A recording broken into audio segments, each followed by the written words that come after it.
Yo, what up, YouTube? It's your boy Zai. You already know what time it is. But basically, man, shout out to every homie that has been representing the channel since day one. I know, there's people that they like to get on here and they like to talk about views. And I understand my views is not as strong as they used to be, but that comes with the territory. Sometimes after a while, people get tired. And not necessarily tired, but they're looking for new things for you to speak on. And unfortunately, I've been thrown into the prison genre in a sense. So people tend to want to hear about prison. But there's only so much you can talk about prison before you overstep your boundaries. And I'm not going to be one of those cats that's going to go into shit that quite possibly is more than likely to get me in trouble in the future. I tend to keep it, a lot of shit restricted. You know what I mean? And that's kept me moving around the way I do. You know what I mean? Because if I was one of these channels that got too reckless, there's always that worry of what's going to happen. I don't have to worry about that. Regardless of how many people, really not even how many people, but regardless of, a few trolls that say whatever, understand this, dog. If there was anything on me, I would have already been done in a lot of situations. But, I'll take it back to what I want to talk about, man. First and foremost, man, PIP to Slim 400, man. A lot of people know Slim 400 for being out there, really like putting it on for the Pyrus.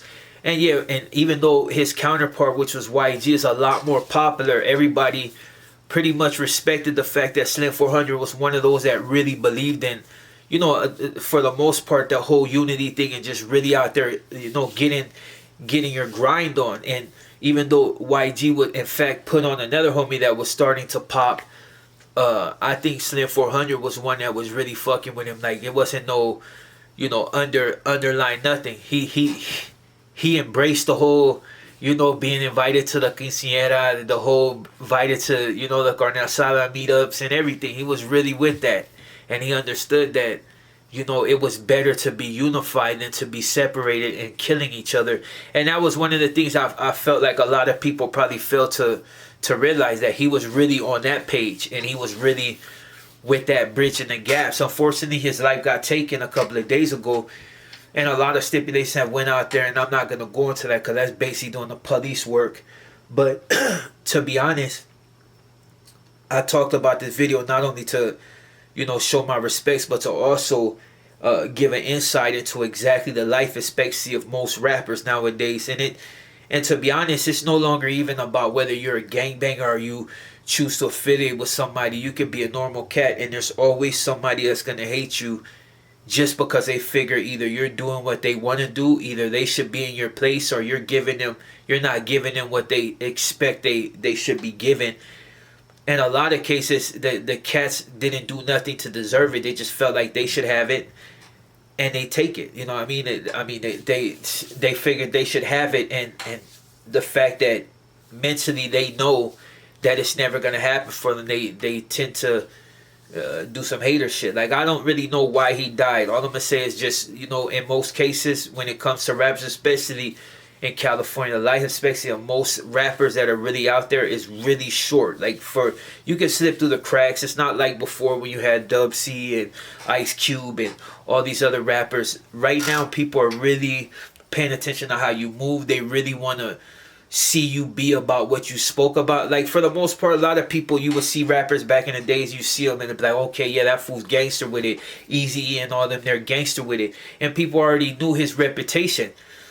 But a lot of cats outside of that didn't want to test that. They just be like, okay, OG, his respects, and that was it. Now people want to know exactly what you're about. And if you say something in your raps that you're about a certain way, people want to test it. And even if you're not one of those rappers that go out of your way to diss other people or disrespect people's dead or disrespect anybody intentionally, there's a lot of cats out there just hate the fact that you're shining, and they're not, and they're gonna do whatever they have to do to get you out the way.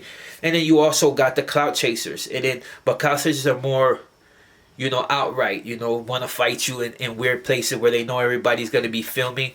But you also got the other kind that are just headhunting for trophies. They see somebody that they know is a real reputable individual, and they want to put it up under their wing. Like, okay, I was the motherfucker that removed this dude from Earth. You know what I mean? I sent this dude to wherever I sent them. And you have a lot of those out there right now, and for the most part, I won't even say for the most part, but in a lot of cases, it be dudes that don't even bang or nothing. They want that reputation. You got dudes that'll throw their whole life away in order to prove that they're about something. You got dudes that'll throw their whole life away just so people recognize them as being somebody, whether it's negative or it's repulsive. People want to be that one and be like, okay, yeah, I'll remove that fool. You know what I mean? Even if they can't get that instant gratification by, allowing people to know, hey, I did that, they tend to slip up and let somebody know, and then somebody else will speak on it, and then, before you know it, they're busted, and that's the only real claim to fame they got, is they remove somebody from Earth that quite possibly could have did a lot of other things in this life. But that's just a realization. You know what I mean? It's like everybody wants to be a rapper nowadays. I mean, I've always wanted to be a rapper. It was just something that, you know what I mean? Of course, I'm at that age to where, any real, it's not really going to happen. But at least I can put out what I want to. Some people have told me, like, look at YG. I mean, not look at YB. Look at Slim 400. Look at Dolph. And look at all these people that are dying. And they're not even being disrespectful. Young Dolph, yeah. But, Slim 400 ain't even being disrespectful. He just letting you know where he from. And look it. They're like, with you rapping, do you ever worry about the same type of energy? But to be honest, that's why I say all this to say this. You can have normal energy and still there will be somebody out there that's going to hate you. This world is just the way it is. You got a lot of cats that just ain't really about nothing. They don't got nothing going in their life. They just the type to sit on the street all day and smoke blunts and, just vagabonds looking for the next to come up on. They don't want to go out and get it themselves. They have no real intentions of going out to get it themselves. They just figure, okay, you got it, I'll take it from you.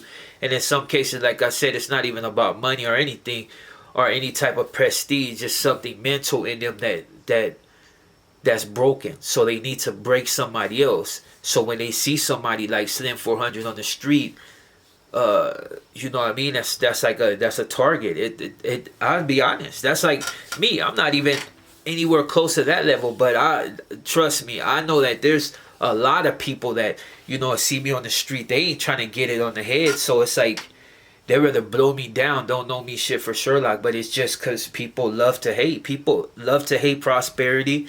If they're not the ones prospering, they hate to see other people prosper. And it ain't no secret, you know what I mean? It's like, look, Slim 400 had got shot before. Dolph had got shot multiple times, and then finally the last one, they killed him. And the stipulation behind that is kind of like vexing, because it's like, sheesh, the people that you really think have your back is the ones that be the one to stick you in it, and that's just the way society is now. Everybody's chasing some sort of title. You got everything from TikTok to YouTube, from YouTube to what they used to have promoters, but now it's like on a different page. You got people that act like goofballs, you know what I mean, in order to be something. Like, you got dudes willing to sell their soul in order to be on top, and it may be short-lived, but they don't care, For the most part, this world is already going to shit, so. But anyways, I ain't gonna continue. I'm just gonna say, you know what I mean? Like, for the people that's out there really doing it, man, you gotta pay attention. Stay dangerous at all times, because, trust me, things that you may think that are really nothing is something to some other people. And then, like I said, on the other hand, it's just people that don't want to see you win, and they'll kill you for it. They'll kill you for it. With no real beef with you, just see you and just felt like you see it all the time. Oh, let me go test this fool's gangster for what? You don't know this fool. You just know he's on TV.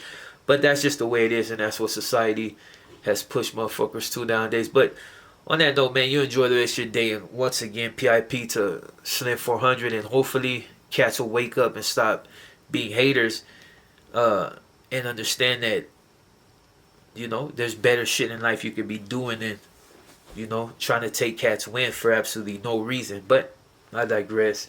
On that note, your boy Zod, and I'm out.